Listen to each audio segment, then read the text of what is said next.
Today's blockbuster speaker is Christian Idiodi, a leader in the product industry who is passionate about helping build companies and helping them to implement the discipline of product management to build world-class products and new technologies. For over 20 years, he's been building teams and developing enterprise and consumer products that have shaped companies such as CareerBuilder, Merrill Corporation, and clients such as Microsoft, Starbucks, JP Morgan Chase, and Squarespace. Christian is co-author of SVPG's book, Transformed, along with Marty Kagan, Chris Jones, and John Moore, and he hosts the SVPG podcast, Product Therapy. Tonight, Christian will be exploring why transformation is hard, and yet despite these challenges, it's still worth doing. Over to you, Christian. Wonderful. Thank you all. Let's confirm you can hear me. Let me get my screen up, and let's confirm you can see my slides. You can see my screen. Is that right? Yeah. All right. Well, I am super excited to be here. I didn't even know Darren was at Bankwest. I am in Sydney today, so relatively in the same time zone. I just spent the day with Commonwealth Bank CEO and their top 100 leaders and their strategy session, trying to convince them in some ways that the journey of transforming to the product model is one worth taking and what it means to be in the product model. So I'm super excited to be here on World Product Day. As I was introduced, I won't spend time on this. I am a partner at the Silicon Valley Product Group, and what we really try to do is we try to understand how the best innovative companies in the world work, how they solve problems, how they consistently innovate and create products customers love. And I spend most of my days really coaching and advising other companies on how to work in a similar manner or even better. Now, I'm kind of talking today around transformation, but often people really try to tee into like, why do people actually transform? Why do companies want to transform? In the early days, there was this trend of digital disruption that was occurring for many people, meaning if you ask your kids, let's go to call me a taxi, they'll pull up their phone. If they say, get a hotel, I'll pull up my phone. If you say, no matter what you ask, there was this idea that technology was becoming pervasive in our everyday life. And you see things like, all right, my kids are like, what do we go to the libraries for anymore? Why do I need an encyclopedia? We could just Google everything. People are like, why do you send a mail? My kids are very weirded out by the idea of like actually mailing something, because they are now in instant communication and social media as drivers for it. And then, I always remember this company, Blockbuster. I don't know if you all remember this company, but you saw this trend where this company closed down, and it was a $6 billion company that went bankrupt in 6 years. They kind of said it got Netflix. It was a big example of this technology disruption and this emerging trend with technology. I mean, there's also this sense that as companies look at the best performing companies in the world, the best stock prices, the companies with the highest shares growth that are constantly innovating, they all tend to work in a similar manner. Now, regardless of what you're seeing with technology being immersive, even more scary today is that all of these things are trumped with the rise of generative AI. And this idea that if you do not leverage technology in a meaningful way, you'll be left behind. So even with this narrative, the role of technology in so many companies is still underscored. For many companies, technology is like a cost center, like an expense, a necessary evil. There's something in many companies that they call the business. I don't know if you've heard that term. If there's something called the business, that means there's something called IT. And the job of IT, which is technology, is to serve the business. But if you think about the best innovative companies in the world, they call themselves something. They call themselves tech companies. It might feel very nuanced, but they're kind of underscoring the role of technology in those companies. They are saying to the world, technology is the business. Technology is just how we solve problems. Technology is just how we create value. It's how we do it in a way our customers love and yet work for our business. So when people kind of say, why do most companies transform? I kind of narrow it down to these three reasons. One, I do see a significant amount of fear from several areas, from competitive threats. Historically, you see fears from like, oh, Amazon is coming to our industry, Apple is becoming a fintech, Stripe is eating our lunch. In some ways, now there's this inherent fear of AI coming to disrupt in a second wave like the internet did to distribution, what companies can do with delivery or a competitive advantage. You also see some genuine excitement from some companies. Some companies are like, look, this is the only way we win. The best companies work this way. If we work like them, we will have a better share price. We will have the same growth. We will also win in the marketplace. For many big companies, though, a lot of their drivers are just frustration. They are like pissed off about all their investments in technology. You got companies that will say, well, I have 4,000 engineers. And that small company with 12 engineers built something faster. Companies that are like, I cannot get any meaningful traction, velocity, results out of my investments in tech. So the only avenues I have to grow, I need to outsource it, my technology. I need to buy another company. I need to create innovation labs or sponsor programs in order to get any form of innovation in my company. Here's the reality, my friends. I often hope people will tell us the reason I want to transform is because it's the best way to take care of our customers, because it's the best way to take care of our business. I always used to believe that that would be the driver, but at the end of the day, it's either fear, excitement, or frustration. Now, people often ask me early on, it's like, but most transformations are messy. It's no secret that most transformations fail. And I often have to anchor with what we're doing. I say, well, you're transforming from something to something. It is a change. And when you're making a change that affects humans, they tune into their favorite radio stations. Their favorite radio stations are like, why the heck is this happening? Why do we need this? Why now? What's the motivation? What's going to happen to me? There's this inherent fear of what this change means for them. And to some extent, what's in it for me? So these kind of trigger a lot of the human politics sides of transformation, because on paper, it sounds right. It seems like the right thing to do, but we kind of lose sight of it. So I always want to share my lessons as I go through this, because, when people think about transformation stage, you can think about so many aspects of it. And if I asked you all year, how many people are going through a transformation in their company? How many people have tried a transformation in their company? How many people are thinking about a transformation in their company?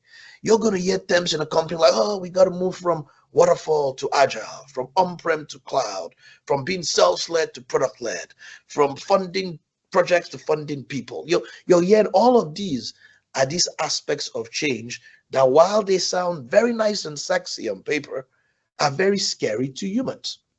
So I always anchor in on my first lesson of transformation is that people shouldn't feel like it's something that is happening to them. It should feel like something they are making happen. All right. Here's what I want to do to frame my time today. I want to share my story of transforming a company to the product model. And I want to kind of anchor on those dimensions of change, which was a hard transformation, but I want to make sure I kind of tee up why it mattered in that way. And if I look back on my career, I had worked in startups, in growth stage companies. I had built, over 100 products in my career at that early stage. And I am really kind of talking about what it means to transform a legacy company to the product model. So let me kind of frame the narrative here. I got a call from a friend of mine, and he's now the first global head of technology at this company. And he calls me up and he says, look, I need you to come see me. I need some help. I just joined this company. I'm the first CTO of this company. It's a financial services, financial printing company. I kind of need your help to think through what I do here. And so he says, hey, come visit me. It's in Minneapolis, Minnesota. For those that don't know where this is in the Midwest of the US, this is the opposite of hell. It is freezing cold, like 99% of the year. And people even ski to walk in this part of the world. And I'm heading to this place. It's in the back of railway tracks. And I'm like, am I lost? I call him up. He's like, yeah, you're in the right place.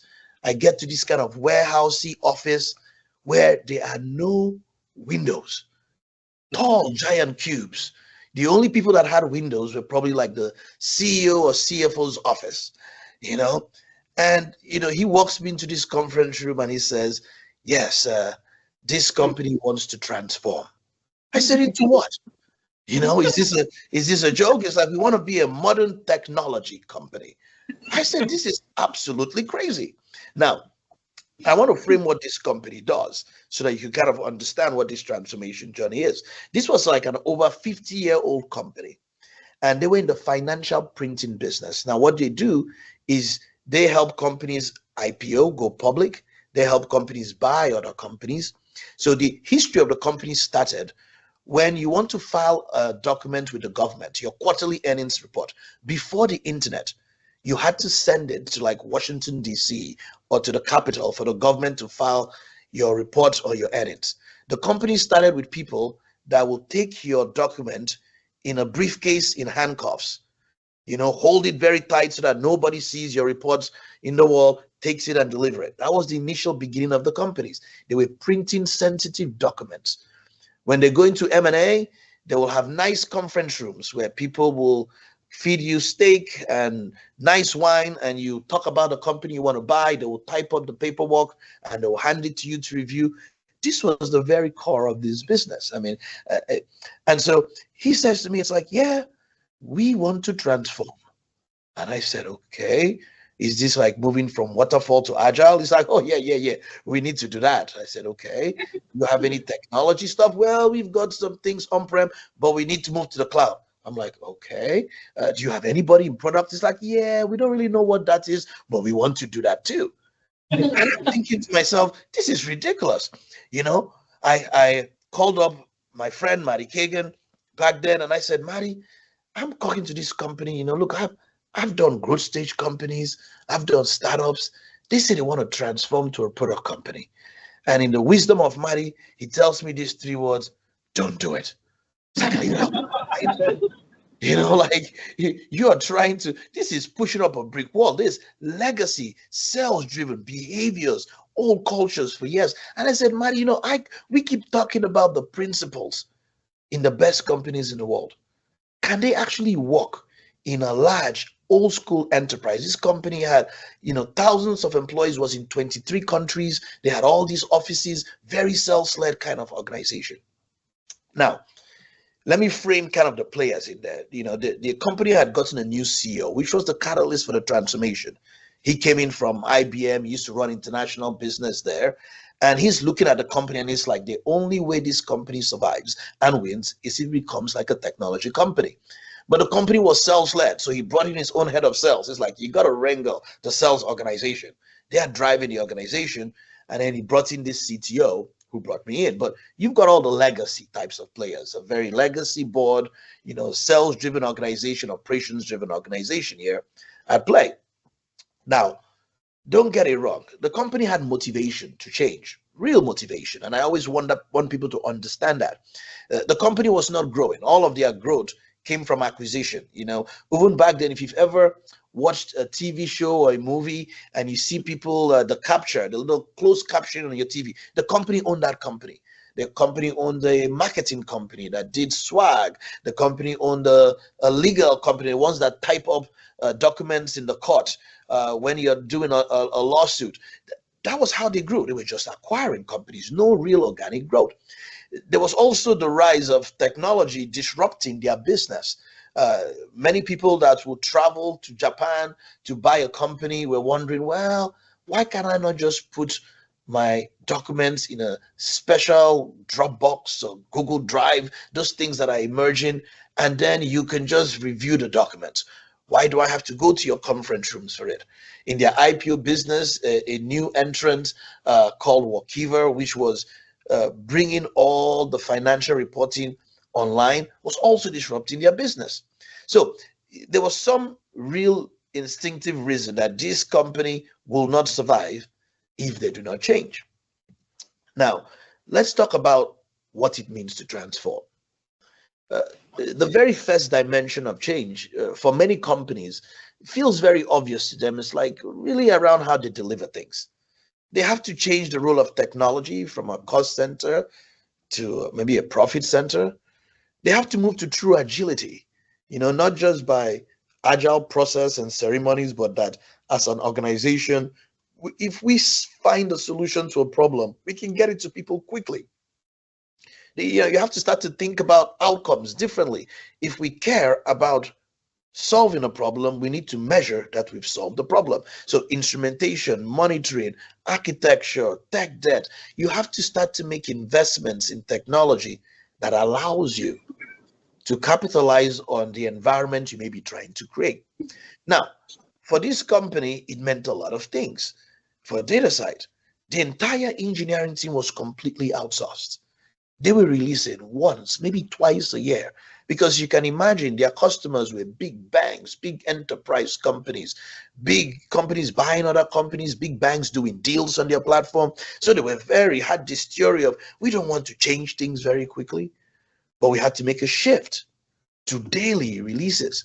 We had to move to a microservices architecture because you need the ability to have these small uncoupled releases, so that one thing does, when you change something, the whole system doesn't break. You can make changes quickly and respond. Your sunsetting legacy system. A lot of investments in full test automation, proactive monitoring, telepathy, data analytics.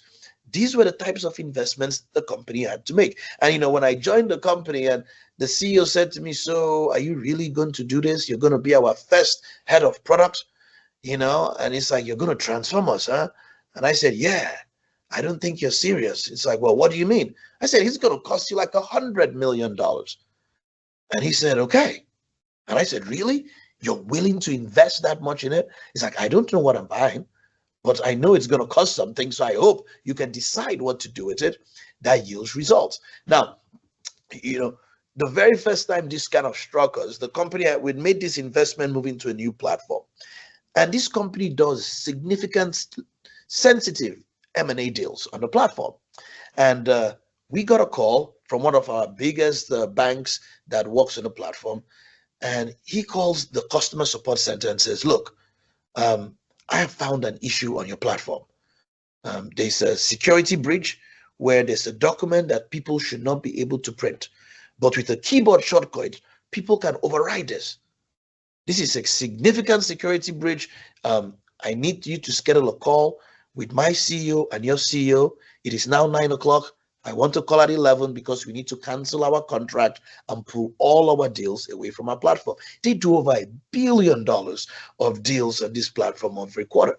Now, this call escalates from the call center to the operations group, comes to me as the head of product.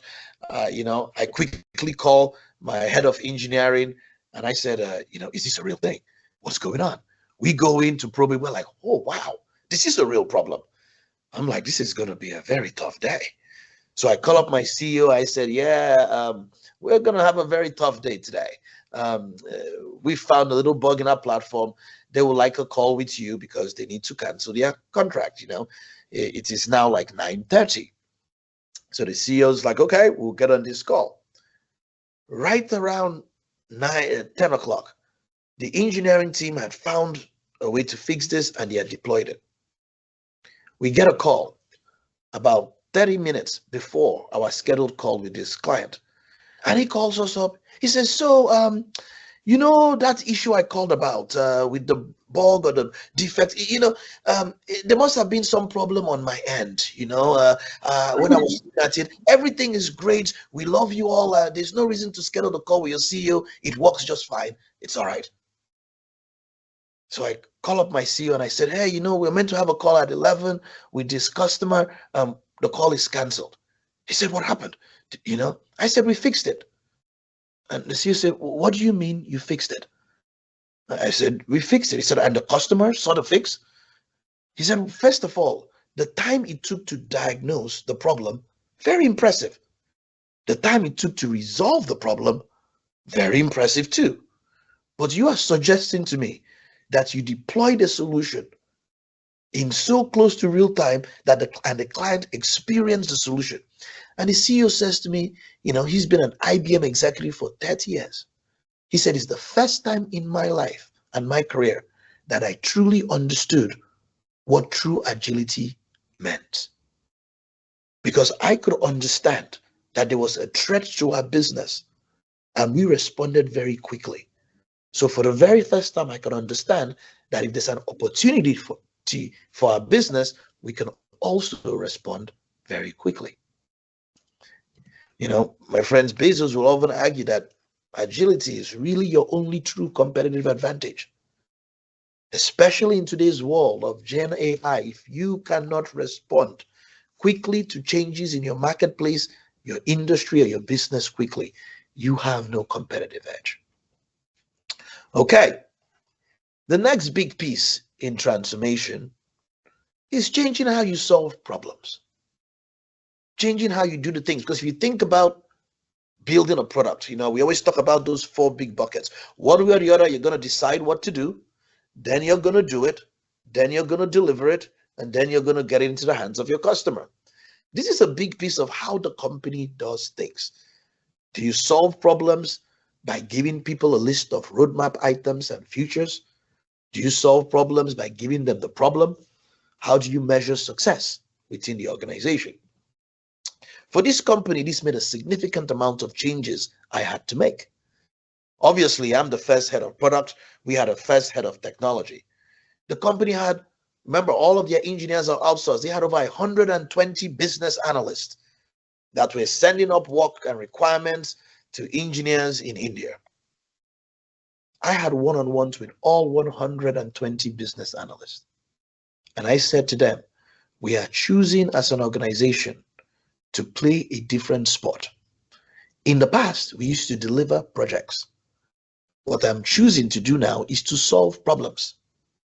I no longer have a need for a business analyst to gather requirements. I have a need for a new competency, a real product manager dedicated to understanding a customer and solving problems in a way that they will love and work for our business.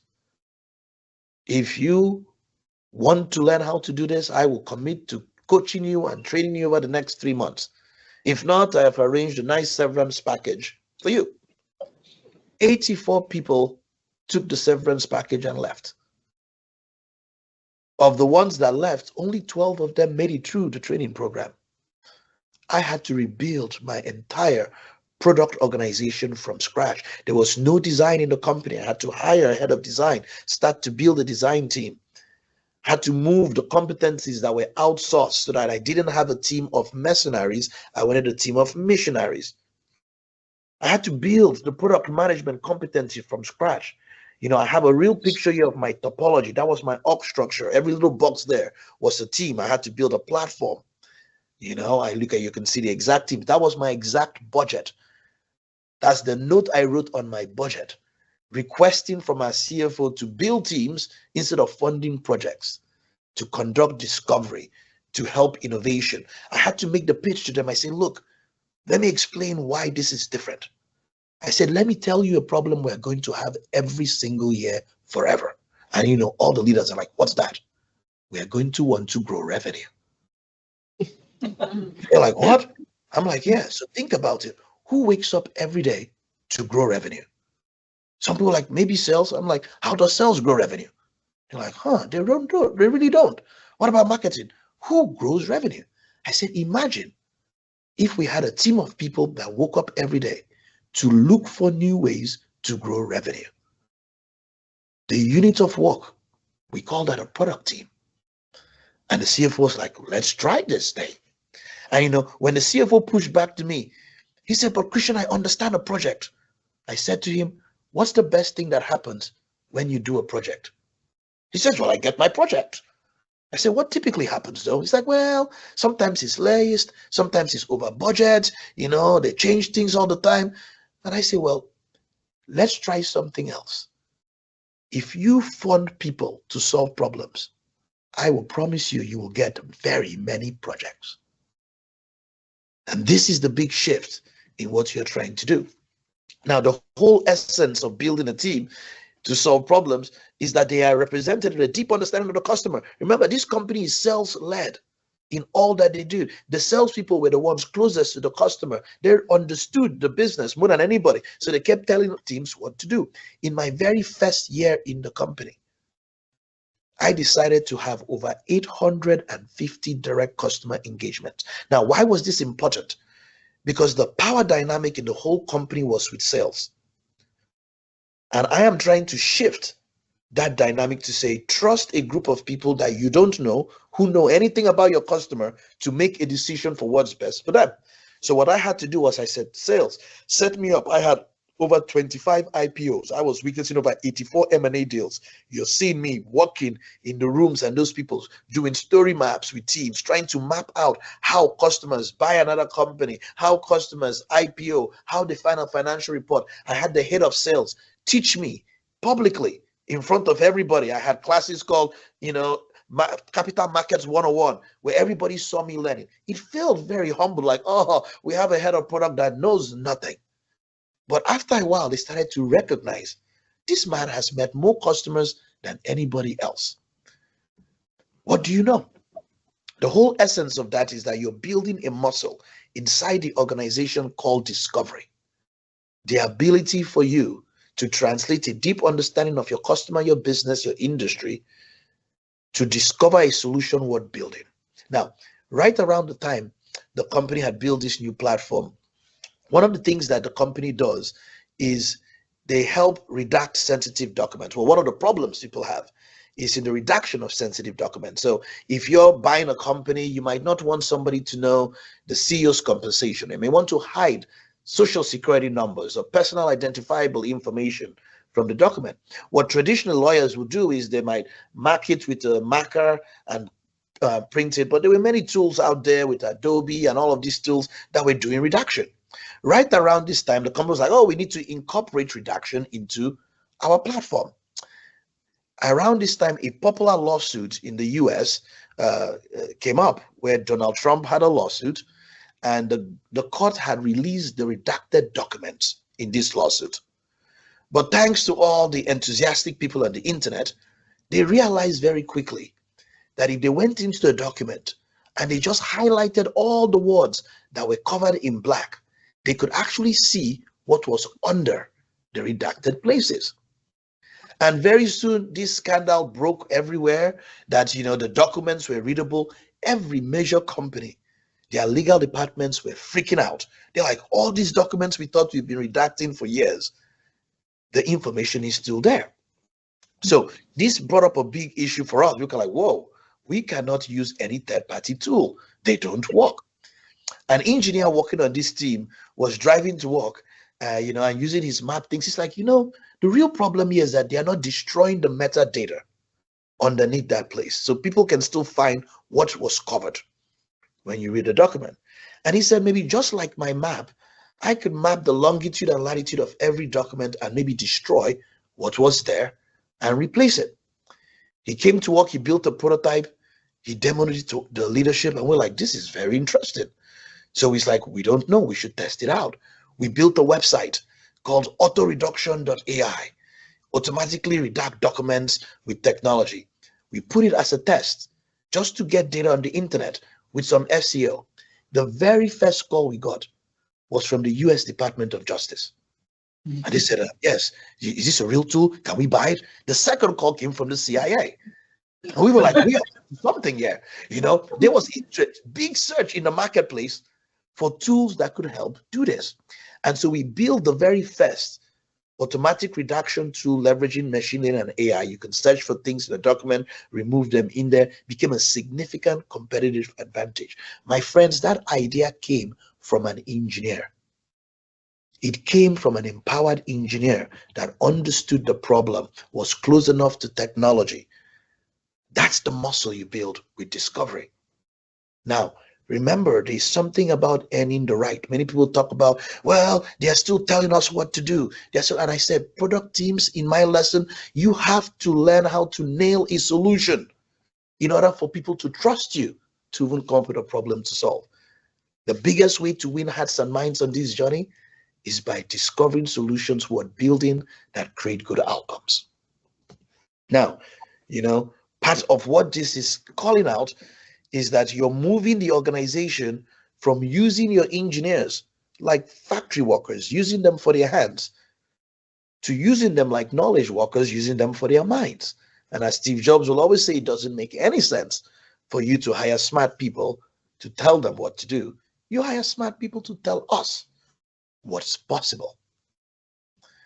Mark Andreessen will make this argument very promptly, like a real discipline. Humility is the core of it, that arrogance, ego destroys the very essence of good product work. Too many leaders, executives, people fighting in conference rooms. I tell product people all the time, your job is not to validate an idea. Your job is not to prove people right or wrong. Your job is to solve a problem. And he makes this argument, our job is to know what we can't know, to admit what we don't know, to discover we don't. And that's the whole essence of discovery. For many banking people, when I explain to them, I say, discovery is simply risk management. I am suggesting that every time you solve a problem, you build something, there's risk involved.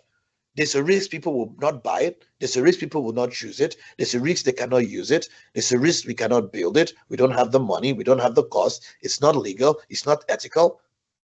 All we are trying to do is to tackle those risks with some evidence. Not an opinion, we're reserving judgment, and then we need to clearly describe to others what to build. Now, the big third dimension here, my friend, is you need to change how you decide which problems to solve. This, for many, is kind of like the holy grail of transformation. Because you think about how many companies decide what to do. Many companies might have something called annual planning or annual operating planning, where they divvy out money to all the executives decide all their favorite projects to fund, and then they cascade down a roadmap of items to teams to do. If you really reflect right now and I ask you, how do you decide what to build in your company? You might be like, oh, roadmap, this leader, executive, customer request stuff. You will realize that there are only two directions. Your work is coming top down or outside in. So you have a whole organization that is constantly reacting than proactive, constantly racing and working on what is urgent than what is important. This is what it means to kind of, when people say you're being product led, what you're changing here is that in the past, your opportunities, your threats, your stakeholder issues, your business competitors, many of those external things drove the priorities of your product team. What it means to be product-led is that your product priorities drive the opportunities you go after. It's a reflection that your organization has a deep understanding of how you will win while ensuring it's meeting the goals of the business. So you now have an organization that is creating value than capturing value. For many people, this comes in the form of context. What's the alternative to funding a roadmap of features and projects? It's funding a vision of the world you want to create. What is the alternative to giving teams a list of things to go do? Is giving them a list of problems to solve. So in our world, we give context in the form of a mission. Why are we here? A vision. Where are we going? Strategy. How do we plan to get there? Objectives. What's important right now? How do we measure ourselves against those things? Now, for this company, I had to craft a significant product vision that went beyond the life cycle of all the legacy things we did. I had to change the topology, the unit of work in teams, how we broke down the organization and moved them to outcomes. And the whole idea of the vision was really focused on one platform in the whole life cycle of a company, from when you buy it, from when a company is a startup, to when the company exits. All the things that happen in there, your board meetings, your exchanges, your mergers, your acquisitions, your filing, all those things had to come into play in our vision. The whole essence of strategy is choosing what not to do. When I joined this company, thousands of employees around the world, billions of dollars in revenue, but we started to sell out everything we deemed not strategic, every business that was not technology. I joined the company with 5,000 employees. I left the company with less than 1,000 employees. We divested.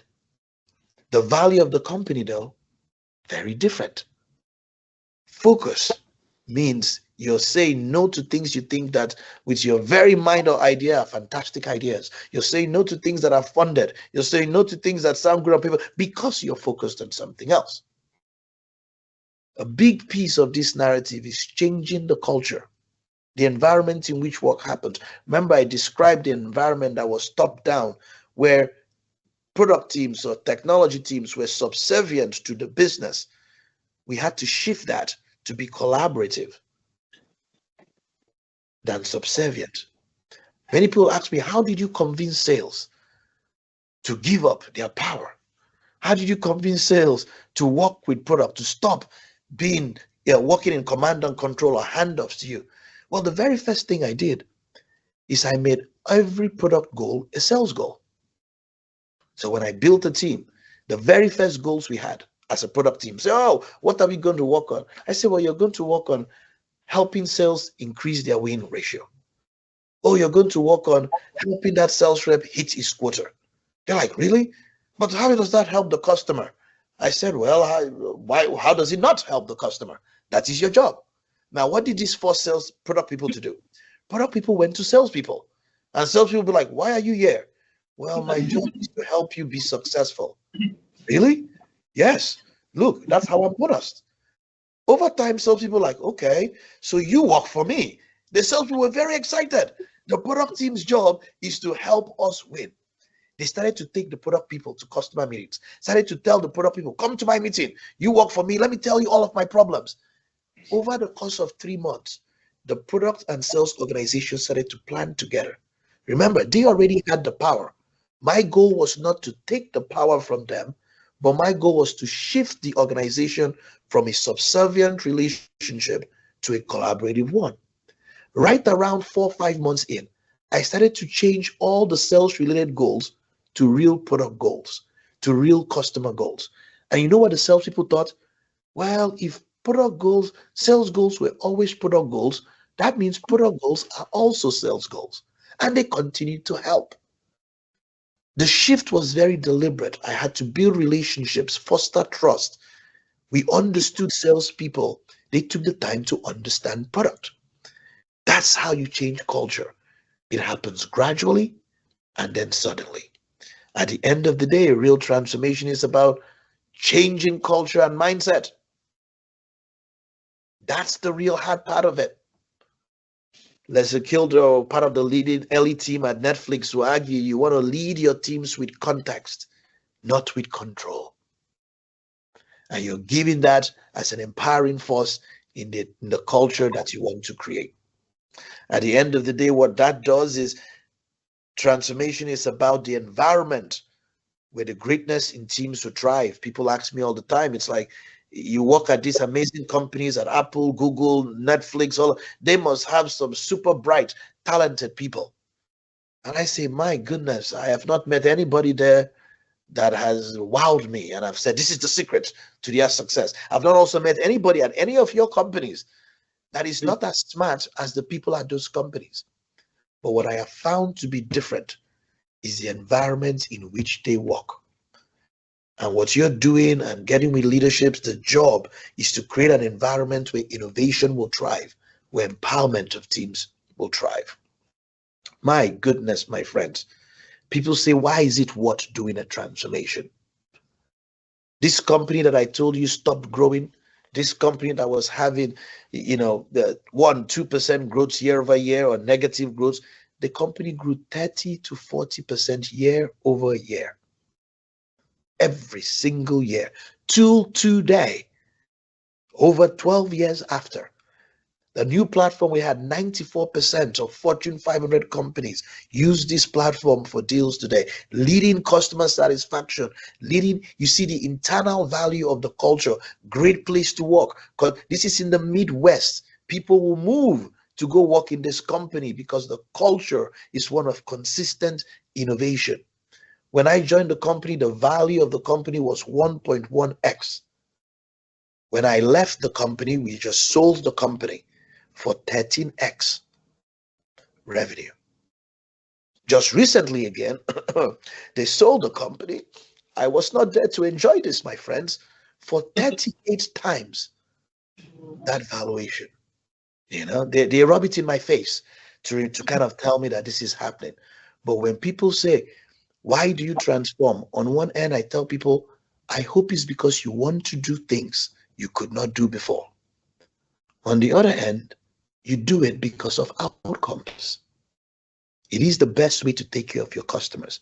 And if you take care of your customers, you get good business outcomes. If you're not clear about it, that's the whole essence of transformation. It's a race to outcomes. The second you say you want to transform, the clock is ticking, because all your business knows is how it's worked for so long. And so the only way you earn the right, the only way you win hearts and minds on this journey is by delivering outcomes. Transforming to the product model, like I've said, means you're changing how you build things. You're changing how you solve problems, and you're changing how you decide which problems to solve. Is you're making several principles true. These principles are housed in your product culture, how you use your talent to get what you want, the language and the behaviors in your environment. They are housed in your strategic context, how you create focus and transparency on which problems to solve. Your unit of work has to change. You have to move from project teams, delivery teams, future teams to true empowered product teams. These teams now discover solutions to the problems they are given and deliver those solutions with competencies, with confidence. Don't get it wrong. You need new skills to play this spot. Those skills are housed in a true product manager, a true product designer, in technology leadership, tech leads, and in leadership. These are all the principles we talk about in our book in Transformed. The principles we find to be consistently true, that reflect how the best companies in the world work. And you can see that they are housed in those concepts: true empowerment, true collaboration, focus, minimizing waste. We don't want our engineers working on things they don't believe. Rapid experimentation, innovation over predictability, learning over failure. If you think of your transformation as a project, then you've missed the point. Most companies actually fail in their transformation because all they know how to do is work in the project model. So they transform as a project. The best way to transform is as a product. You iterate with a pilot team, you learn, you experiment, you discover what works in your culture, and you roll that out to everyone. Real transformation, my friends, means winning hearts and minds. It means also recognizing some people will not make it on the bus. It means a big shift in your culture, in your mindset. It requires some unique aspect of courage to leap into the unknown, not knowing whether it's going to work or not. It means focusing on things bigger than all of the little pieces you might have to do. I tell leaders all the time, business transformation starts with individual transformation. And when I talk to a CEO, I tell them the company cares about what the CEO cares about. If you care about outcomes, you should be the biggest champion of this transformation. If I have not made it clear kind of in this narrative, you can see the dynamics that transformation will require trust that you will earn. Stories like I'm sharing to propel this journey. A culture you will have to cultivate. Relationships that you must build. So courage that you will find, and change you will have to manage. You all have been absolutely fantastic. Thank you for the gift of your time this wonderful day, allowing me to share the journey of transformation with you all. Why it's hard and to some extent why it's worth doing. You have my contact here. I think we have some time for questions. Thank you so much, Christian. That was amazing. I really enjoyed that because I think the stories were amazing, but there was a lot of issues that you raised that really hit home for me in many of the organizations in which I've worked. Sometimes the product theory can feel a bit nebulous when we're facing real challenges on the ground in our businesses, difficult stakeholders, the model that exists. But it was really heartening to see the transformation that you achieved in that organization. Thank you. In terms of, we're now on to the Q&A part of the evening. So we'll have some microphones running around, and we do have some questions as well that you submitted online, which we'll go one for one question from the floor, one question from online. Let's open for the floor to start off with. Feel free to put your hand up. Okay.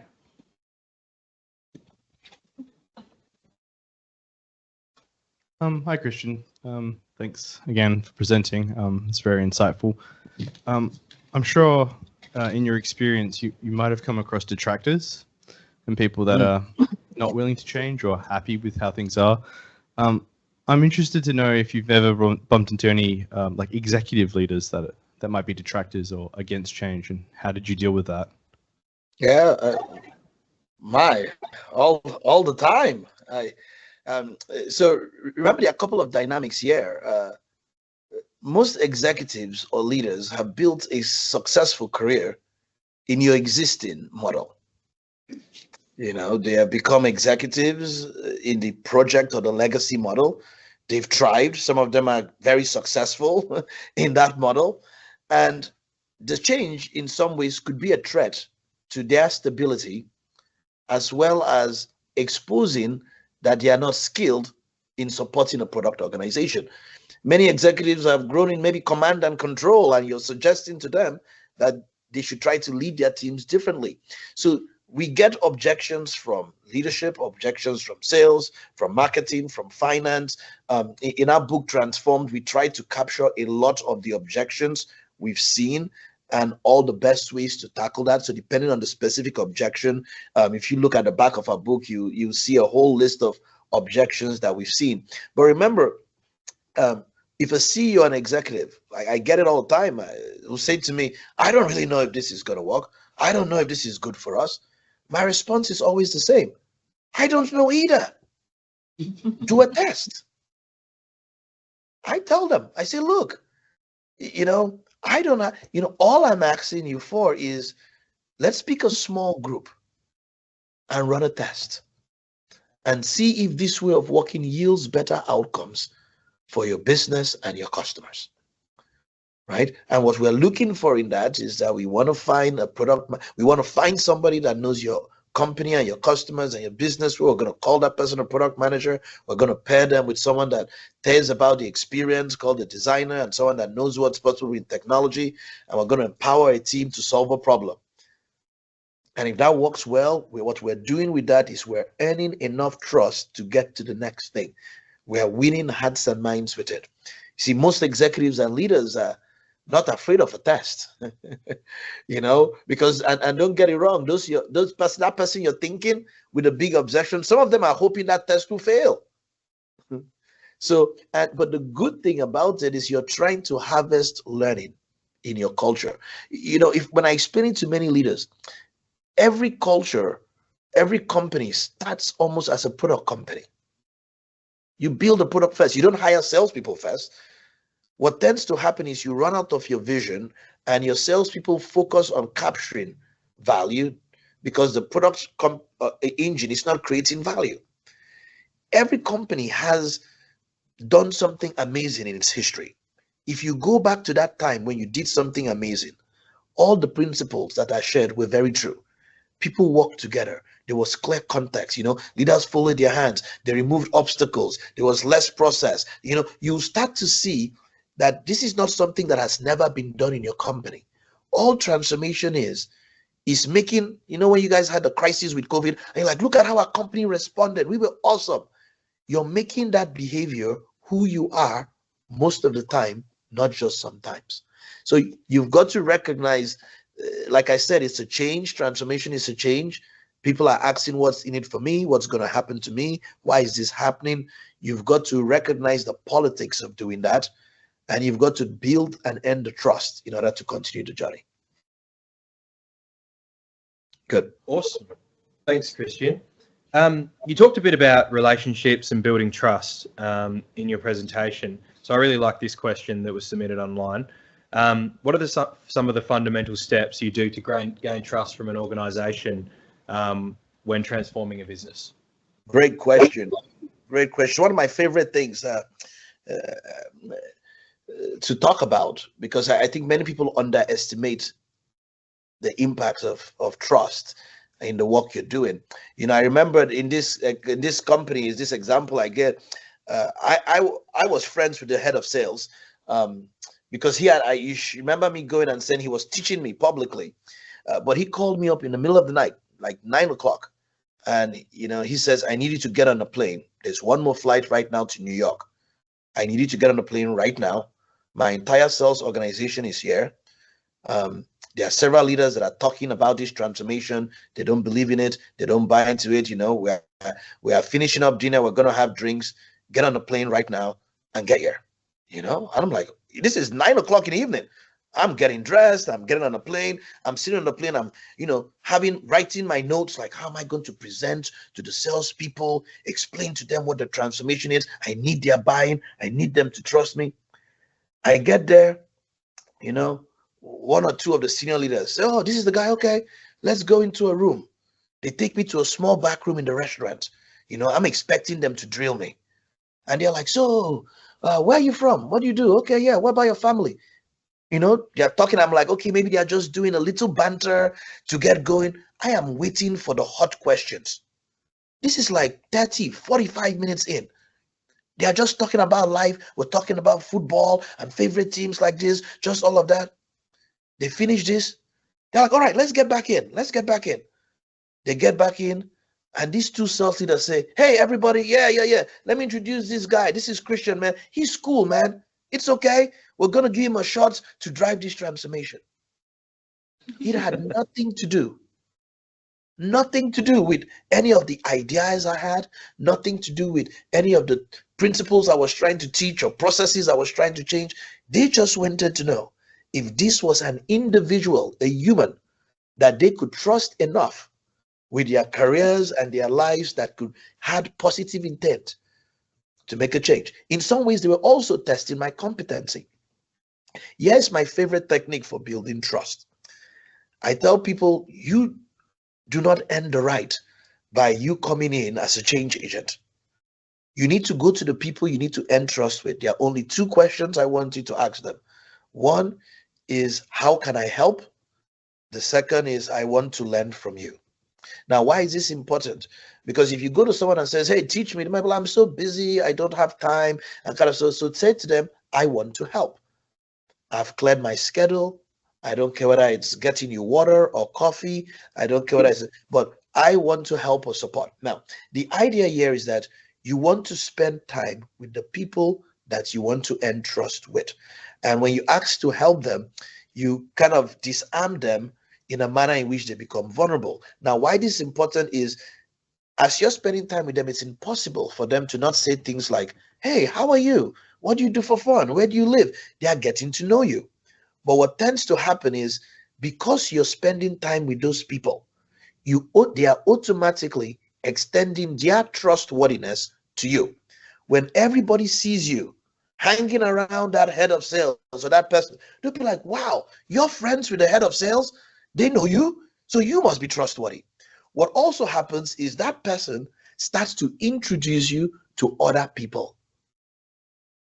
But more importantly, you are sharing the responsibility of you being competent as a leader with that individual, because now that individual is your mentor or your godfather or your close ally, because they spend time to teach you, while you spend time trying to help them.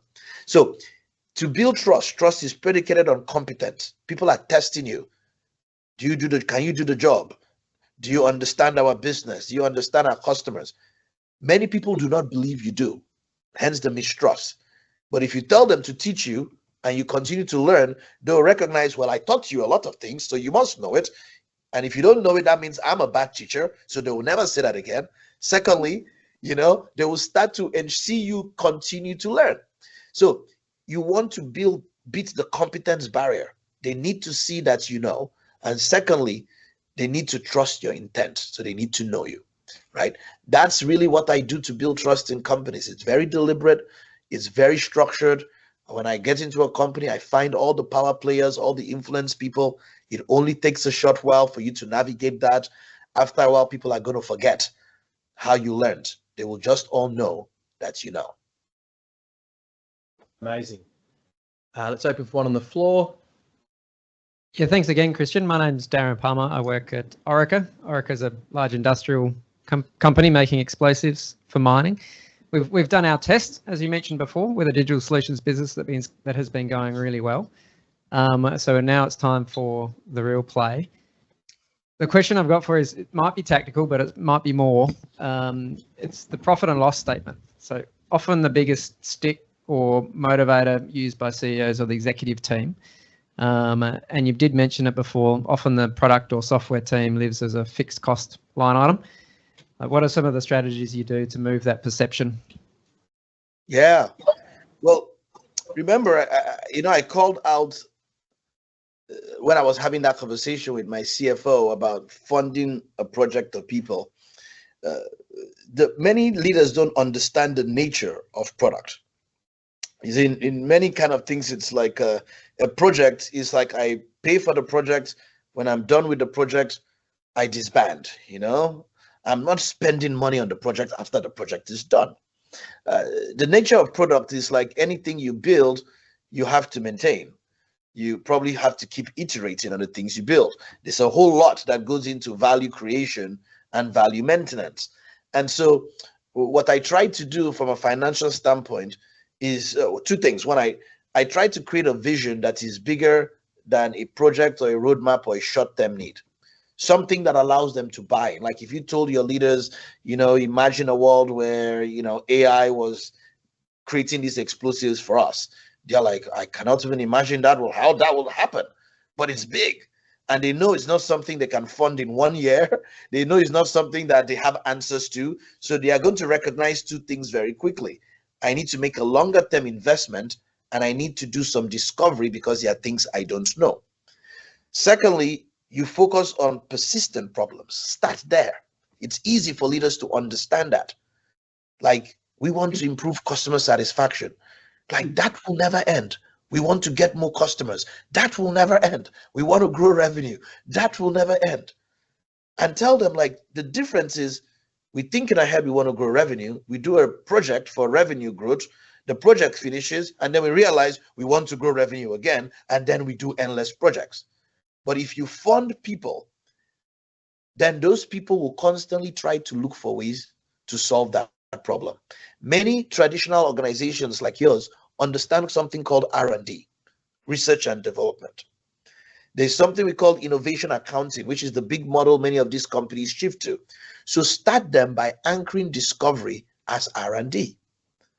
And what you're doing here is you're saying, look, we do when we want to come up with a new explosive. We go to the lab, we design things, we test things. There's some mock that go into it. Most of the time, they have a big project, capitalized project at the end to go build the explosive. But you ask them, how did we come up with that? So you're explaining two different concepts. You're saying, building an explosive, it makes sense. It's a project. I'm not trying to change that. Coming up with the next cool explosive, I need people to think about that. So you need to fund people instead of teams. It's same thing you want that I did with a CEO. I said to the CFO, let's do a test.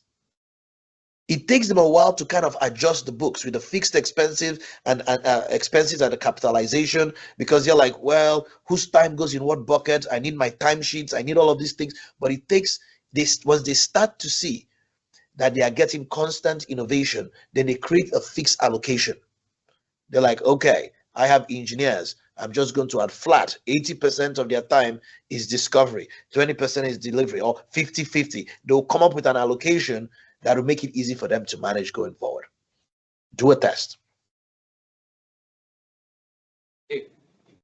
Great. Another, I think, really great question from online. This one's a bit challenging and out of the positive territory into maybe some learnings that you might have had along the way, Christian. So what are the 3 things you wish you could have done differently in your transformation journeys? Oh boy. Yeah, I probably more than 3 things. So it's a long list, but I mean, today is easy to talk about looking backwards. In some ways, it's kind of like life is meant to be lived forward and understood backwards. Now I actually have words to describe what I was going through in that place. If you're looking at me and wondering where I lost all my hair or I got my gray hair, it's a lot of transformation, people. And now that I advise banks on how to transform, it's even getting worse. I think I underestimated how long the journey of a transformation was. In some ways, if you understand what needs to change, your very first instinct is to just make a checklist. I need to change this, I need to change this, I need to change this, and if we do all of this, we are transformed. And, there are aspects of that was almost treating my transformation like a checklist of things to do. Failing to recognize the impact on lives and humans, and failing to and the change management. Change is something that doesn't happen because you say you're going to change. After you said you're going to change, the real work actually starts in the changing. And so I think one of the early things I misunderstood or underestimated was how long it was going to take to transform, that I couldn't just check off a list and automatically that will equal transformation. Secondly, I underestimated when I first joined the company the impact of sales, the power dynamic. I didn't automatically start by bringing sales into product. I actually came in and tried to invoke we are products, we understand this and we know this, and I did not play the politics early enough. That probably cost us a chunk of time in the transformation. I was doing these tiny small changes across the board. And now I've learned that the way to transform is you pick a small area and you go deep. You do all of the changes you need to do in one small narrow area. Kind of feels counterintuitive, but that's how you transform in those pilot buckets, because it's a race to outcomes. Biggest lessons in that, not doing differently. Doing differently, I will say, when I kind of made that statement, a company cares about what the CEO cares about, is because I thought I could be the champion of our transformation as the head of product. And I quickly learned that if the CEO was not talking about it in company meetings, talking about it, he just lost momentum and steam, because my head of HR, my head of operations, probably not bought in the same way. It only took one meeting for me to realize I am completely going to fail at this if the CEO did not care about it. Because remember I told you I was firing 120 business analysts or trying to fire them, and HR was like, there is no way on the planet we're going to support that. And it wasn't, and the company, remember, it was a printing press. They required everybody in the company to do a drug test every 3 months because they had government contracts. Have you ever tried to hire a smart engineer that is, that may not like to do something interesting once in a while, with any kind of drug? So, I'm changing HR policies in the company. And the only way I could succeed was getting the CEO to be the champion of this transformation with me, maybe to be the chief evangelist of the transformation. So those were some of the lessons, underestimating the impact, the amount of time, the role of the CEO in the journey, being the chief evangelist in the journey, and kind of the impact on changing hearts and minds or winning hearts and minds with sales or other groups. Right. I think we have one more time for one more question from the floor. Hi, Christian. My name is Alex Bradley. I'm a Director of Product Design and Experience at IBM. Thank you for everything you said tonight. I can't remember the last time I nodded so hard for such a long time. Loved it. I guess my question is about, we know that like transformation is, at core about changing an organization. And in this context, we're talking about it, going from project to kind of product mindset. And, everything that you talked about in terms of like culture change and all the various things that need to change, but you didn't talk specifically about a formal change management function. And I'm curious, you smile straight away, yeah. Because I inherently believe, as a human-centered designer, that, if we put the customer at the heart and we go desirability first, then followed by feasibility, viability, etc., that change management, like formally, is like less important because we're co-creating with a customer, and therefore, like adoption at the end is kind of natural, right? But you've got all the organizational aspect around that, which is important as well. So, so in terms of the kind of what you've seen and what you've done in the past, how important do you think that sort of formal change management function is in that journey? It's a good question, especially, I'm just dealing with, for my Commonwealth Bank people and all of them, a massive office of change management and PACE programs and lots of change people in there. And I had to have a very pointed conversation with them about the role of leadership.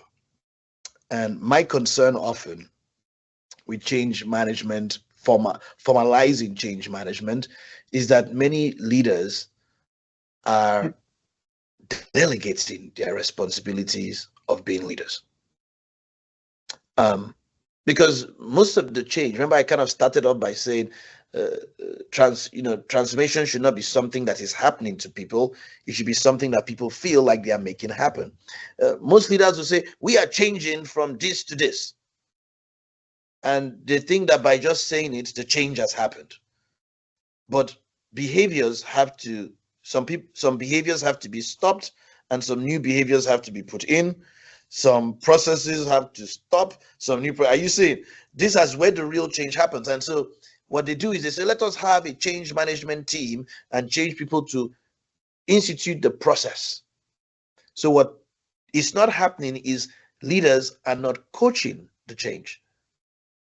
They're not helping people get the context as to why we are changing, the benefits of the change, why it's important for them, and reinforcing that by role modeling the behaviors they want, incentivizing the ones that they don't, and coaching out the things that they no longer want to see. So my big concern is the same reason I am terrified about process. You didn't hear me talk about instituting a new process in this whole journey. I had to go for culture and mindset, because you do not scale with process, you scale with coaching people on principles.